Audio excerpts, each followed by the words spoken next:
In the mid-2000s, Société Générale, often called SocGen, stood as one of France's major banking institutions, operating across retail banking, corporate finance, and global markets. Like many large banks at that time, SocGen had a trading division designed to help clients manage market exposure and to run carefully governed strategies in liquid markets. The public often imagines trading as a single person pressing buttons, but inside a bank, it is usually a chain of roles: traders, risk controllers, middle office monitors, back office confirmations, compliance reviewers, and managers who sign off on limits. This case centers on Jerome Kerviel, a relatively junior trader who worked on an equity derivatives desk. His role was linked to index futures, contracts tied to broad stock market indexes, where large notional exposure can exist even when day-to-day price changes appear modest. These products are not automatically dangerous. The danger appears when limits, controls, and transparency fail. Kerviel's path into trading mattered. Before becoming a trader, he had experience in support functions that interacted with trade processing and control routines. In many banks, that background can be valuable. It helps a trader understand how trades are captured, how systems reconcile positions, and where operational friction appears. Yet that same familiarity can also create an uneven playing field between a trader and the control environment, especially if the environment relies too heavily on routine checks rather than independent verification. A core idea in this story is unauthorized trading, sometimes described as trading beyond one's mandate. Banks set mandates for a reason. Even if a trader is talented, the institution cannot allow unlimited exposure because the bank's balance sheet is shared. Clients, depositors, shareholders, and employees are all connected to the outcomes. The mandate is not merely a rule, it is a boundary that keeps risk at a level the bank can understand, absorb, and explain. In the years leading up to the crisis, financial markets were fast and competitive. Desks were expected to perform, to keep costs low, and to deliver steady results. A steady result can be comforting to management, but it can also be misleading. Real markets are noisy. A strategy that appears unusually smooth may be genuinely well hedged, or it may be hiding volatility through imperfect reporting.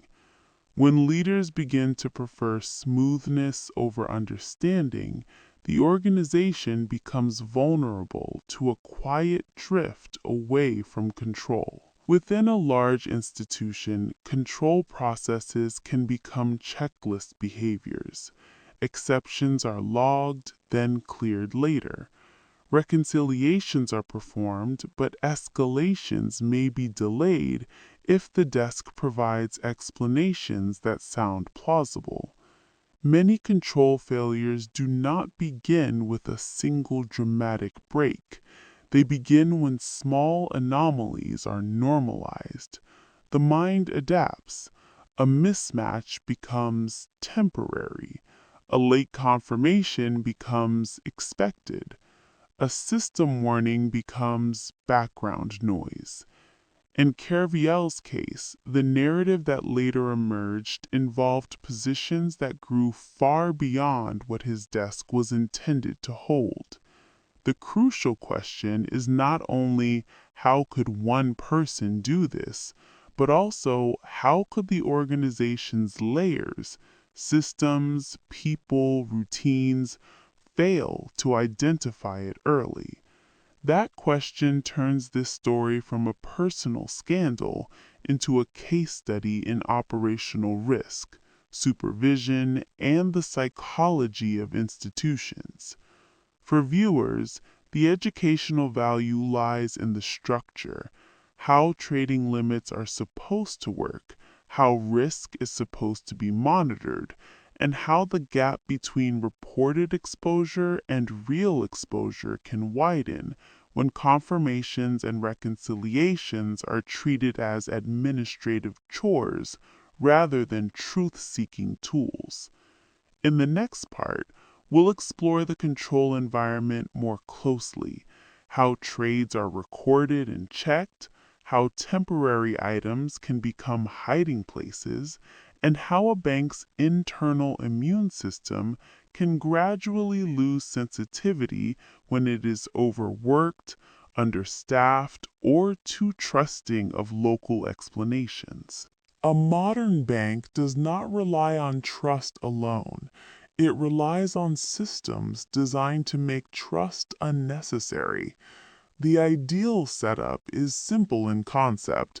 The trader initiates a position, the position is captured in systems, independent teams verify the economics and the counterparties, and risk managers compare exposure to predefined limits.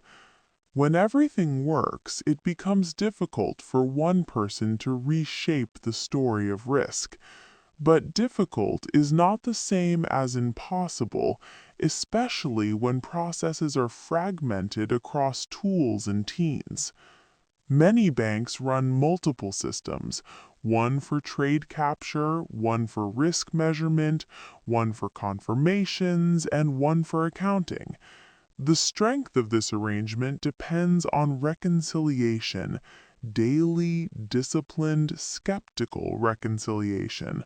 Without it, separate systems can become separate realities. In cases of unauthorized exposure, a recurring operational theme is the use of offsetting entries that make a book appear balanced.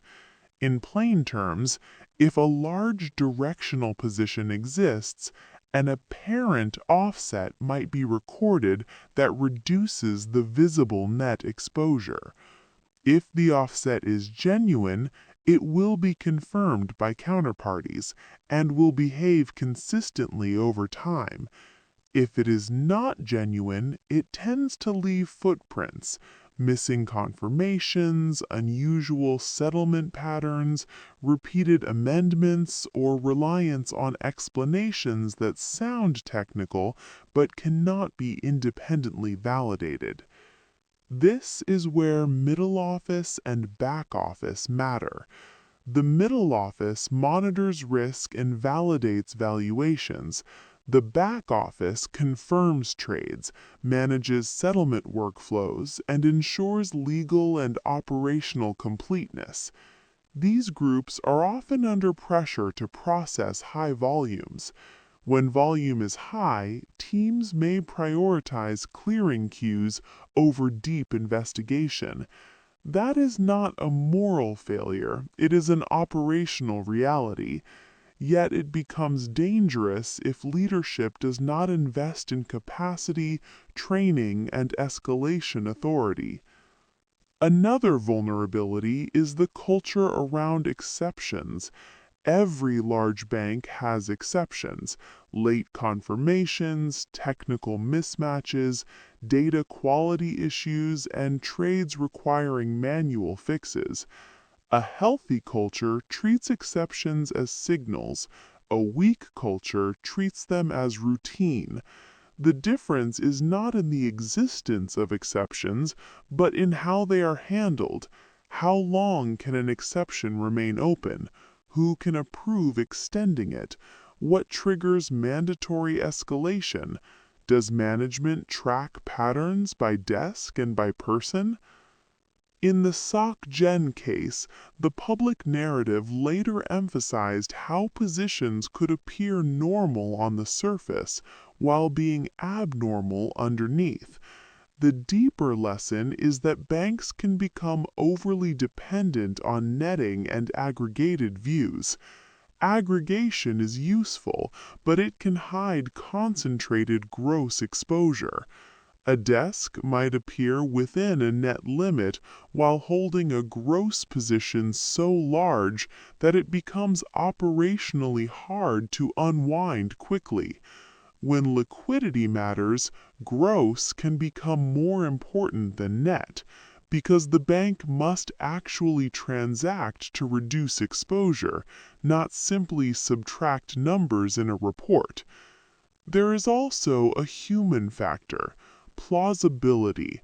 A control professional often hears explanations that sound reasonable, especially when delivered confidently and quickly.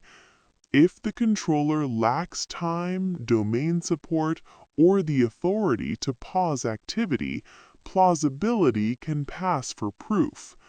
Over time, a trader who regularly explains away small anomalies can teach the organization to accept explanations rather than demand evidence. An educational point for viewers is that strong control is not only about rules, it's about verification. Verification is expensive. It requires people who can challenge, tools that can cross-check, and managers who tolerate short-term friction for long-term safety. When a bank is in growth mode, it can unintentionally treat verification as overhead rather than as protection. Finally, incentives shape attention. If a desk's reported results look positive or stable, management attention may shift elsewhere. Success can reduce scrutiny. This is one of the most uncomfortable truths in operational risk. The better things look, the easier it is for weak processes to persist unnoticed. In the next part, we'll move from structure to behavior, how pressure, ambition, and fear can create a cycle where positions grow, transparency shrinks, and the organization receives signals but does not interpret them correctly, until the situation becomes too large to manage quietly. Unauthorized exposure is rarely a single moment. It is more often a progression. A boundary is crossed, then crossed again, and the new position becomes the new normal. Once the boundary has moved, returning to the original mandate can feel emotionally and professionally difficult. This is not a justification, it is a description of how human decision-making behaves under pressure. In trading environments, performance is highly visible. Results are measured daily. A small loss can feel like a personal failure. If a trader believes a position will recover soon, they may delay disclosure, telling themselves it is temporary. The temptation is strongest when the person thinks they can resolve the problem before anyone notices. The phrase, "I'll fix it tomorrow," can become a quiet trap because tomorrow is always available until it isn't. At the same time, banks often reward confidence and decisiveness. Those traits are useful, but they can also discourage vulnerability. If a person fears embarrassment or career damage, they may choose silence over transparency. Institutions must actively counter this risk by building a culture where early reporting is respected, not punished. That culture is part of risk management, not an optional kindness. In the SocGen story, the later focus was on the scale of exposure and the difficulty of unwinding it once it was recognized. This points to another structural lesson. When positions become too large, the act of reducing them can itself move the market or create timing challenges. Unwinding is not only a decision, it is a process that must be planned, governed, and executed under supervision. The larger the position, the fewer good options remain, and the more urgent the timeline becomes. Another important dimension is control fatigue. If control teams have seen many false alarms, they may become desensitized. If they escalate concerns and nothing happens, they learn that escalation is costly and unrewarded. Over time, a control organization can drift into a passive posture, where it focuses on completing tasks rather than challenging narratives. This drift is subtle, and it happens in many industries, not only finance. In addition, complex systems can create gaps between teams. One group may see a warning sign but assume another group is handling it. One system may show an exception, but the exception may be owned by a queue with limited context. When responsibility is unclear, accountability dissolves. Strong institutions clarify ownership. Every exception has a named owner, a deadline, and an escalation path that cannot be ignored. It is also educational to note that unusual activity often leaves operational traces. Repeated amendments, abnormal patterns of cancellations, or documentation that does not align with typical workflow. But recognizing traces requires pattern recognition. Pattern recognition is difficult when data is fragmented and when teams rotate frequently. Institutions that take operational risks seriously invest in analytics and monitoring precisely to detect repeated anomalies at the desk or individual level. Another lesson is that supervision cannot be purely statistical. A risk report may show that limits are respected, yet the quality of the underlying data may be compromised. Effective supervision includes process audits, short, routine deep dives into how positions are booked and confirmed, not just what their summary looks like. These audits should not be rare ceremonies, they should be normal habits. In the SocGen case, the situation became a major event when the bank discovered the true scale of exposure and moved to close it out. The resulting losses were later discussed publicly and legally. For our purposes, the educational focus is the chain of events that made the scale possible. Crossing limits, masking true exposure, controls that did not stop the progression, and a culture that allowed anomalies to persist. In the next part, we'll look at what happens when a bank finally recognizes a large, unauthorized position, why the response becomes urgent, how liquidity and timing shape outcomes, and why trust, inside and outside the bank, becomes as important as the numbers themselves. When a bank discovers that its exposure is not what it believed, it faces two immediate problems: the financial problem of managing the position and the governance problem of restoring truthful visibility. The second problem is often harder than outsiders realize. Before leaders can act effectively, they must be sure the information they are receiving is accurate. If the organization has been operating with distorted inputs, it must rebuild confidence in its own data. Once the SocGen situation became clear internally, the bank had to consider how to reduce the exposure in an orderly way.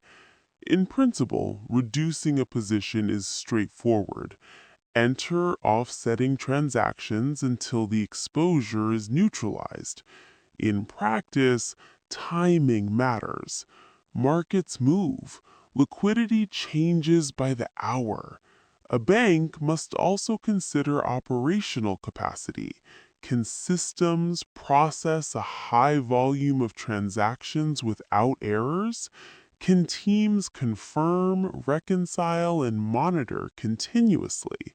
Can management supervise in real time? There is also an important communication question.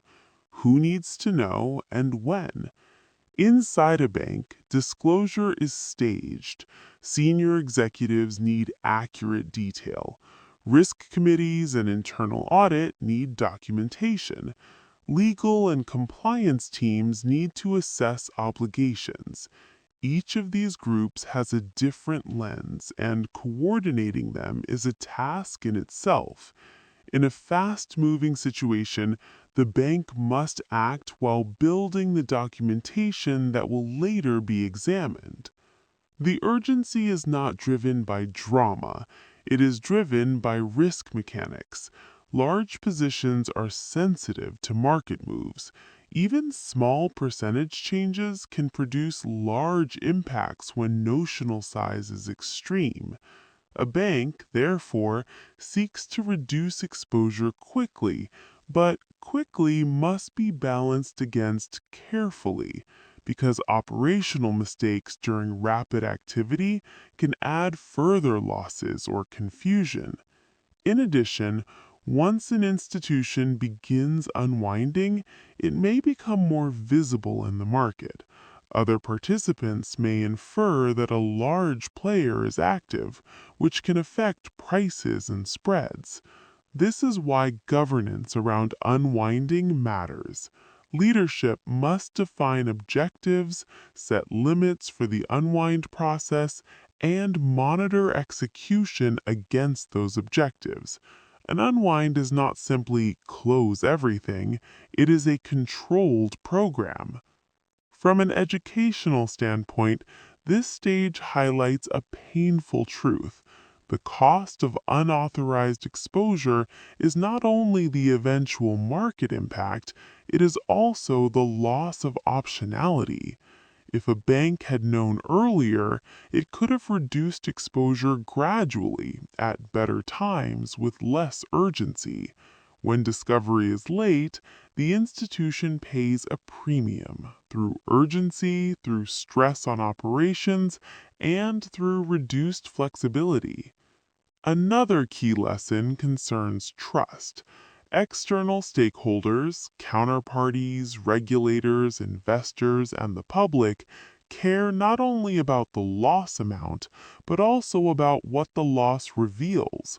Were controls effective? Did management understand the business? Can the institution be relied upon? In finance, trust is an operating resource. When trust is questioned, funding becomes more expensive and relationships become more cautious. Internally, trust is also affected. Control teams may feel unheard. Managers may feel blindsided. Employees may feel uncertainty about processes and accountability. This is why mature institutions treat incident response as both technical and cultural. They manage the position and they immediately begin to repair the control environment that allowed the incident to grow. The SocGen case later became a reference point for discussions about operational risk, limit frameworks, and supervision. The story's educational power comes from this stage. when the invisible becomes visible, and the bank must transform from routine operation to emergency governance without losing accuracy. In the next part, we'll explore the aftermath, investigations, accountability, institutional reforms, and the broader lessons for any organization where performance pressure and complex systems can undermine transparency. After a major incident, a bank enters a phase of reconstruction. Reconstruction has two tracks. The first is formal: investigations, regulatory reviews, internal audits, and legal proceedings. The second is practical: rebuilding procedures, clarifying responsibilities, and restoring confidence among employees and stakeholders. In the SocGen case, public attention focused on Jerome Kerviel as a central figure, but institutions rarely fail due to one person alone. The deeper question for investigators is always systemic. What controls were expected to stop this? Which controls failed and why? Were warning signs escalated? Did systems produce accurate risk views? Did management appropriately supervise? These are not abstract questions. They determine whether the institution is learning or merely reacting. A recurring theme in such incidents is the difference between controls on paper and controls in practice. Many organizations can point to policy documents that describe separation of duties, confirmation procedures, and limit monitoring. Yet, if teams are understaffed, if tools are fragmented, or if escalation is culturally discouraged, controls become symbolic. Investigations therefore examine not only policies, but also evidence of daily execution: logs, exception queues, emails, approvals, and audit trails. Another theme is the boundary between error and misconduct. In operational risk, errors happen. The crucial differentiator is how errors are handled, whether they are disclosed promptly and corrected, or concealed and expanded. From an educational perspective, the distinction matters because institutions must design systems that detect both. Controls are not built only for bad intentions, they are built for human fallibility under stress. The aftermath also forces organizations to confront incentive design. If traders are rewarded primarily for short-term results, and if control teams are evaluated primarily for processing speed rather than for risk detection, the institution unintentionally encourages risky behavior and discourages deep verification. Post-incident reforms often include adjusting incentives, strengthening independent risk authority, and improving reporting transparency. Training is another important dimension. Many control failures arise because people follow procedures without understanding why those procedures exist. When staff understand the why, they notice unusual patterns earlier and escalate with confidence. When staff only understand the how, they make clear exceptions mechanically. Mature organizations invest in education that builds judgment, not only compliance. Technology improvements often follow. Banks may implement stronger trade confirmation matching, better anomaly detection, more robust user access controls, and improved reconciliation tooling. Yet technology is only as effective as governance. Tools can generate alerts, but leadership must be willing to act on alerts, even when it slows business or challenges successful desks. The human cost of such events is often overlooked.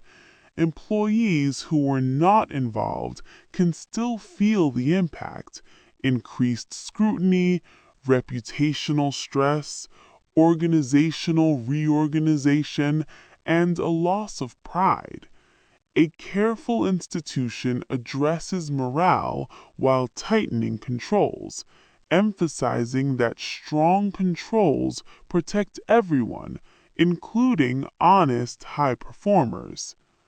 From a broader perspective, the SocGen case became part of the global conversation about operational risk.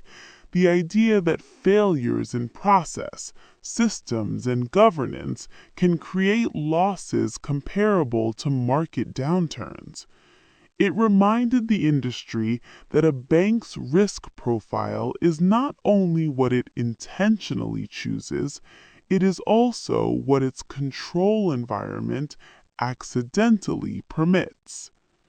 In the final part, we'll translate these insights into durable lessons: what good looks like in limit frameworks, how to design escalation that works under pressure, and how any complex organization can protect itself from the quiet drift where exceptions become normal and transparency becomes optional. The lasting value of the Jerome Kerviel SocGen story is not in the headline. It is in the architecture of prevention. This is a case about how a complex organization can lose sight of its own exposure when limits are crossed, when verification is weakened, and when culture rewards outcomes more than transparency. First, limits must be real. A limit is not a number on a dashboard. It is a mechanism that triggers action. Effective limits have clear ownership, automatic enforcement where possible, and an escalation process that cannot be softened by informal explanations. Limits should also measure more than net exposure.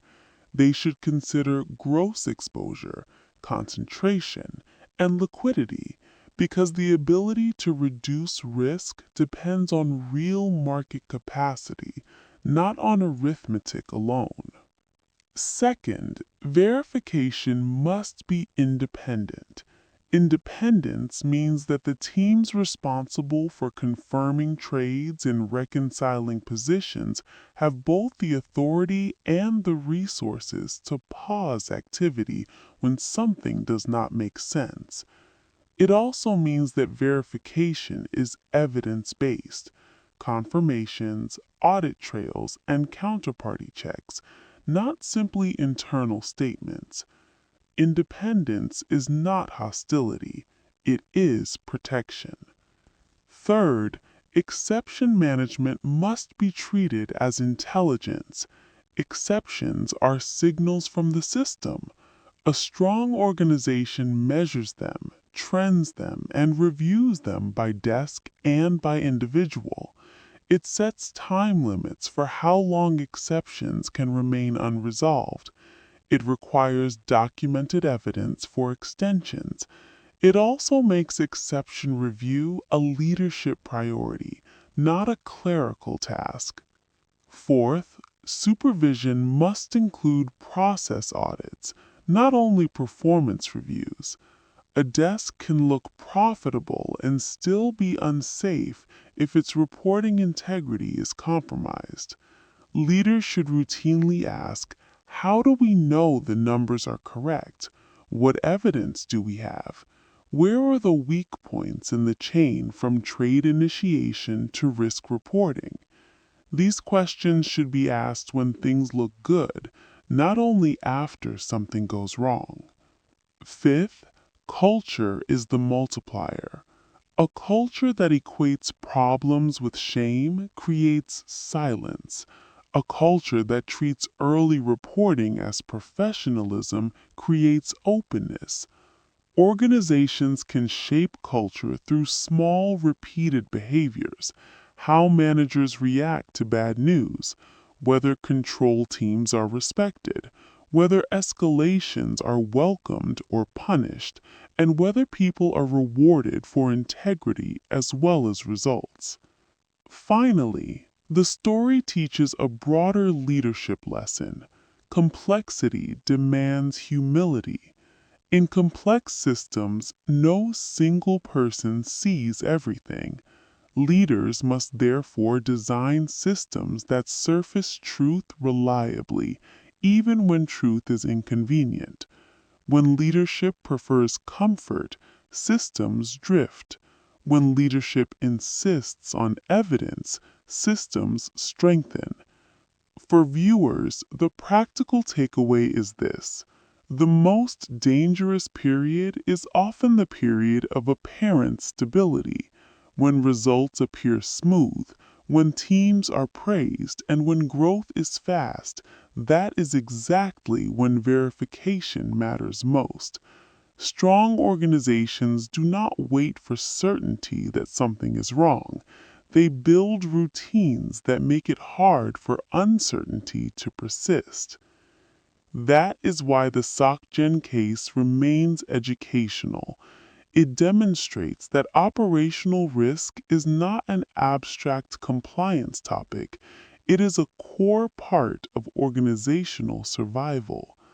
A bank, a business, or any high-stakes team remains resilient when it treats truth as a daily practice, not as an emergency discovery.